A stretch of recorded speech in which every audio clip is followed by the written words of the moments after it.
Composing ரூமில் ஒரு பாடல் கம்போசிங்கின் போது இயக்குனருடன் ஏற்பட்ட மோதல் காரணமாக கடைசி வரை அந்த இயக்குனர் தயாரித்த திரைப்படத்திற்கு கவிஞர் கண்ணதாசன் பாடல் எழுதவே இல்லை. யார் அந்த இயக்குனர், அது என்ன பாடல் என்ற ஒரு சுவாரஸ்யமான தகவலை பத்தி தான் இந்த பதிவுல நாம பார்க்க போறோம். அதை பார்க்கறதுக்கு முன்னாடி நீங்க இன்னும் நம்முடைய சேனலுக்கு சப்ஸ்கிரைப் பண்ணலைன்னா உடனே ஒரு லைக் போட்டு சப்ஸ்கிரைப் பண்ணி சப்போர்ட் பண்ணுங்க. அப்போதுதான் நான் போடுகின்ற ஒவ்வொரு சுவாரஸ்யமான பதிவும் உங்களுக்கு உடனுக்குடன் நோட்டிபிகேஷனாக வந்து சேரும். வாங்க பதிவிற்குள் போகலாம்.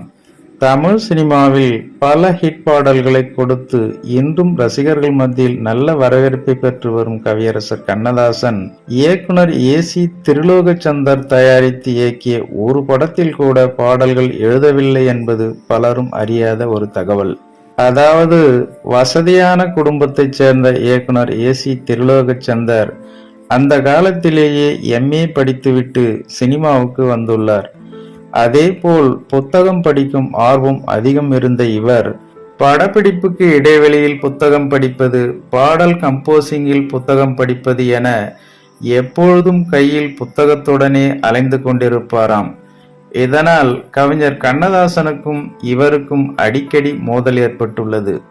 அப்படித்தான் ஒருமுறை இயக்குனர் ஏசி திருலோகச்சந்தர் பாடல் கம்போசிங்கின் போது புத்தகம் படித்து கொண்டிருந்தாராம். அப்போது கவிஞர் கண்ணதாசன், நான் படத்தின் சூழ்நிலைக்கு தகுந்த மாதிரியும் டியூனுக்கு தகுந்த மாதிரியும் பாடலை யோசித்து சொல்லி கொண்டிருக்கும் போது நீ மட்டும் புத்தகத்தை படித்து கொண்டிருந்தால் என்ன அர்த்தம் என்று கவிஞர் கண்ணதாசன் சத்தம் போட்டுள்ளார். இவர்கள் இருவருக்கும் இடையில் இருந்த இந்த மோதல் காரணமாகத்தான் இயக்குனர் ஏசி திருலோகச்சந்தர் இயக்கி தயாரித்த படங்களுக்கு கவிஞர் கண்ணதாசன் ஒரு பாடல் கூட எழுதவில்லை. அதே சமயம் மற்ற நிறுவனங்களில் இயக்குனர் ஏசி திருலோகச்சந்தர் இயக்கிய படங்களுக்கு கவிஞர் கண்ணதாசன் பாடல்களை எழுதியுள்ளார். அந்த வகையில் 1975ஆம் ஆண்டு வெளியான அவன்தான் மனிதன் என்ற திரைப்படத்தில் ஒரு சம்பவம் நடந்துள்ளது. இந்த திரைப்படத்தில் சிவாஜி கணேசன், ஜெயலலிதா, மஞ்சுளா, சந்திரபாபு உள்ளிட்ட பலர் நடித்திருந்தனர். 1971ஆம் ஆண்டு கன்னடத்தில் வெளியாகி பெரும் வரவேற்பை பெற்று பிளாக் பஸ்டர் அடித்த கஸ்தூரி நிவாசா என்ற திரைப்படத்தை தான் அவன்தான் மனிதன் என்று தமிழில் ரீமேக் செய்துள்ளனர். இயக்குனர் ஏசி திருலோகச்சந்தர் இந்த திரைப்படத்தை இயக்கியுள்ளார். மெல்லிசை மன்னர் MS விஸ்வநாதன் இசையமைக்க அனைத்து பாடல்களையும் கவிஞர் கண்ணதாசன் எழுதியிருந்தார். ஒரு பாடல் கம்போசிங்கின் போது இசையமைப்பாளர் MS விஸ்வநாதன் ஒரு டியூனை வாசிக்க ரொம்ப அருமையாக இருக்கிறது, இயக்குனர் இந்த டியூனை வேண்டாம் என்று சொல்லிவிட்டால் இந்த டியூன் வேறு படத்திற்கு பயன்படுத்தும் போது அதற்கு நான் தான் பாடல் எழுதுவேன் என்று கவிஞர் கண்ணதாசன் கண்டிஷன் போட மெல்லிசை மன்னர் MS விஸ்வநாதனும் ஓகே என்று கூறியுள்ளார். ஆனால் இந்த டியூனை கேட்ட இயக்குனர் ஏசி திருலோகச்சந்தர் நல்லா இருக்கு, மிகவும் அருமையாக இருக்கு என்று சொல்லிவிட்டார். அதன் பிறகு அந்த டியூனுக்கு பாடலை கவிஞர் கண்ணதாசன் எழுதியிருக்கிறார்.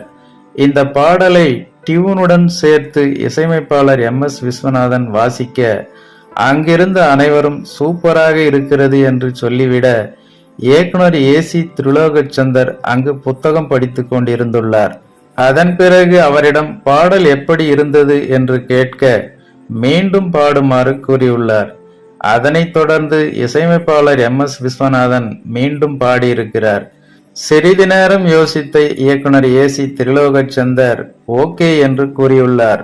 அப்படி உருவான அந்த பாடல்தான் அன்பு நடமாடும் கலைக்கூடமே, ஆசை மழை மேகமே, கண்ணில் விளையாடும் எழில் வண்ணமே, கன்னி தமிழ் மன்றமே என்ற இந்த பாடலை பின்னணி பாடகர் TM சௌந்தரராஜனும் P சுசீலாவும் மிக அருமையாக பாடியிருப்பார்கள்.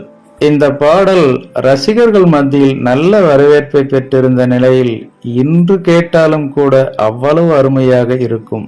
அன்பு நடமாடும் கலைக்கூடமே என்ற இந்த பாடலில் அது என்ன அன்பு நடமாடும் என்று இயக்குனர் ஏசி திருலோகச்சந்தர் சந்தேகம் கேட்க, கதாநாயகன் காலில் அடிபட்டு நடக்க முடியாமல் வீல் சேரில் வருவதால் அவனுக்கு ஆறுதல் அளிக்கும் வகையில் இந்த வரிகள் என்று கவிஞர் கண்ணதாசன் விளக்கம் சொல்ல, அதன் பிறகே சரி என்று இயக்குனர் ஏசி திருலோகச்சந்தர் கூறியுள்ளார் என்பது குறிப்பிடத்தக்கது. ஓகே ஃப்ரெண்ட்ஸ், பாடல் கம்போசிங்கின் போது கவிஞர் கண்ணதாசனுக்கும் இயக்குனர் ஏசி திருலோகச்சந்தருக்கும் இடையே ஏற்பட்ட மோதல் என்ற இந்த ஒரு சுவாரஸ்யமான தகவல் உங்களுக்கு பிடித்திருக்கும் என நம்புகிறேன். மேலும் இது போன்ற வேறொரு சுவாரஸ்யமான தகவலுடன் சந்திக்கலாம். அதுவரை உங்களிடமிருந்து விடைபெறுவது I'm C Elango. Thanks for வாட்சிங். See you later. Bye bye.